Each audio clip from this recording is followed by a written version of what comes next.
Hello everyone, welcome back to the channel. In this video I'm going to walk you through how to remove Google search bar from the Android home screen. So the Google search bar is a pre-installed on most Android home screen, but you can remove it using different method depending on your device. And in this video I'm going to give you two methods that you can use to remove the Google search bar on your Android phone or Android home screen. So let's get started.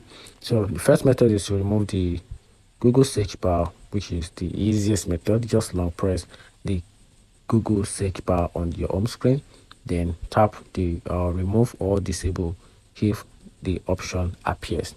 Then on the other method, which is to disable the Google app for some phone. So just go to the settings, then click on click on apps and notification, or just apps, then find and tap Google, then tap disable, and also you can restart your phone, and this will remove the search bar but also disables the Google Assistant and other Google features on your Android phone. And that's it. Find this video helpful, turn on the notification button and follow for more.